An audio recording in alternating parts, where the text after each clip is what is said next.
Israel पर Iran के ताजा हमले में 14 लोग मारे गए हैं, एक महिला की मौत हुई है। अब तक कुल 6 लोगों की मौत हो चुकी है। ईरान ने इजराइल के हाइफा पोर्ट पर बैलिस्टिक मिसाइलों से हमला किया। धमाकों की आवाज दूर तक सुनाई देती रही। हाइफा पोर्ट पर ईरानी हाइपरसोनिक मिसाइल से भी हमला किया गया। हमले का एक वीडियो सामने आया जिसमें मिसाइल अपने टारगेट पर जा गिरी।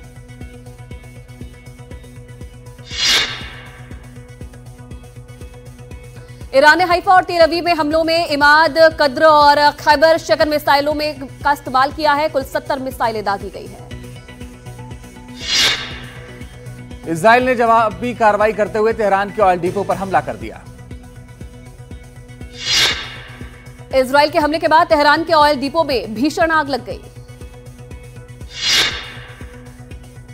ईरान की ऑयल मिनिस्ट्री के मुताबिक तेहरान के शाहरान में एक तेल डिपो और दक्षिण में एक ईंधन टैंक को निशाना बनाया गया।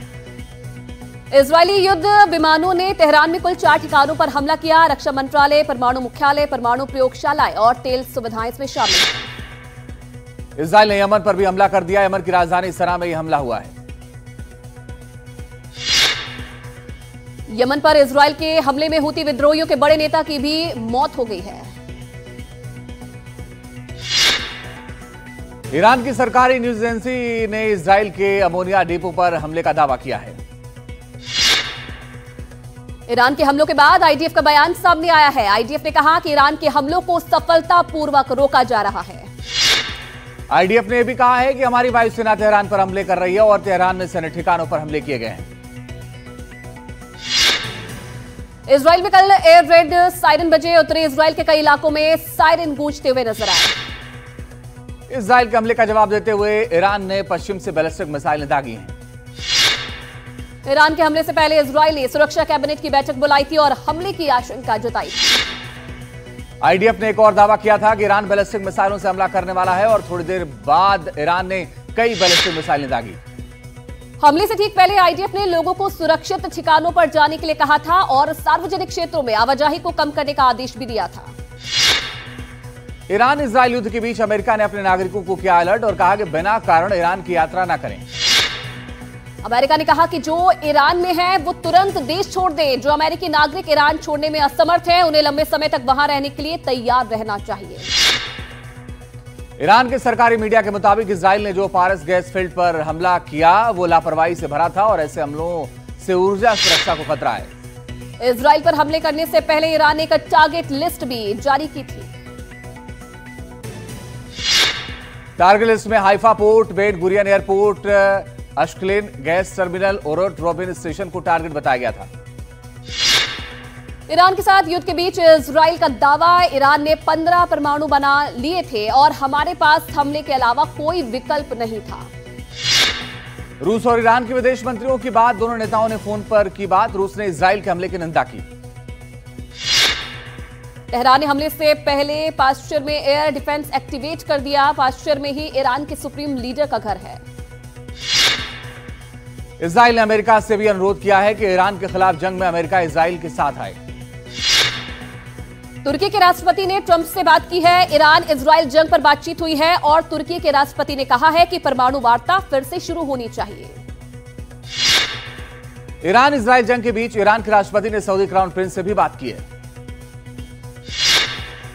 इजराइल के हमलों के बीच सऊदी अरब ने ईरान पर हमले की कड़ी निंदा की है। ट्रंप और पुतिन के बीच फोन पर हुई बात। पुतिन ने कहा इजराइल ईरान जंग खत्म हो। ट्रंप ने कहा कि पुतिन भी जंग खत्म करें। ईरानी एयर डिफेंस सिस्टम ने 2 ड्रोन मार गिराए हैं। दोनों ड्रोन इजराइल के बताए जा रहे हैं। ईरान के अमेरिका, ब्रिटेन और फ्रांस को चेतावनी का, अगर इजराइल की ढाल बने तो इस इलाके में तीनों के बेस पर हमले करेंगे। इजराइल के हमलों के बीच ईरान के सांसद इस्माइल कोवसारी का बड़ा बयान, बेहद अहम फारस की खाड़ी को ब्लॉक करने पर विचार कर रहा है ईरान। फारस की खाड़ी की रणनीतिक और कारोबारी अहमियत बहुत ज्यादा। दुनिया की कुल तेल खपत का 5वां हिस्सा फारस की खाड़ी से गुजरता है। इजराइल के हमले के बाद ईरान ने अमेरिका के साथ परमाणु वार्ता बंद की। 6ठे दौर की बातचीत ओमान में होनी थी। कई दौर की वार्ता पहले ही हो चुकी थी। तेहरान टाइम्स का दावा, ईरान ने इजराइल के 3 F-35 फाइटर जेट मार गिराए। कब्जे में लिए 2 पायलट। इजराइल ने दावे को खारिज कर दिया, कहा यह फेक न्यूज है। इजराइल के हमले में ईरान का मिसाइल बेस तबाह। ईरान के केरमानशाह इलाके में था मिसाइल बेस। ईरान ने परमाणु साइट पर हमले की बात मानी, कहा फोर्डो न्यूक्लियर साइट पर नुकसान हुआ। तेहरान में हमले पर इजरायली सेना का बयान, पहली बार सीमा से 1500 किलोमीटर दूर हमला हुआ है। ईरान के साथ साथ यमन से भी इजराइल पर हमला, आईडीएफ ने कहा यमन से ड्रोन के जरिए हमले किए गए। ईरान के हमले में इजराइल को भारी नुकसान, रिशॉन लेजियन में कई मकान तबाह हुए हैं।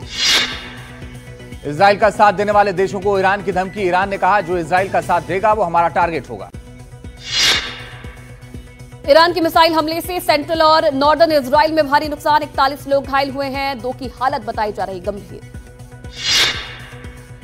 इजराइल डिफेंस फोर्स का दावा, ईरान की ज्यादातर मिसाइलों को एयर डिफेंस सिस्टम ने रोका। ईरान के हमलों पर तेल अवीव के लोगों ने कहा हमें अपना मिशन जारी रखना होगा, वो सब करना होगा जो देश के लिए जरूरी है। रूस ने ईरान अजरबैजान बॉर्डर से अपने नागरिकों को निकाला, जंग के बीच ईरान में थे 88 रूसी नागरिक। अमेरिका की ईरान को खुली धमकी, अमेरिकी बेस पर हमला हुआ तो गंभीर नतीजे होंगे। ईरान पर इजरायली हमले की रूस ने निंदा की, रूस ने कहा इजराइल का इस तरह से हमला मंजूर नहीं। रूस के बाद ईरान को चीन से भी समर्थन मिला है, चीन ने कहा है इजराइल ने ईरान की संप्रभुता पर हमला किया है।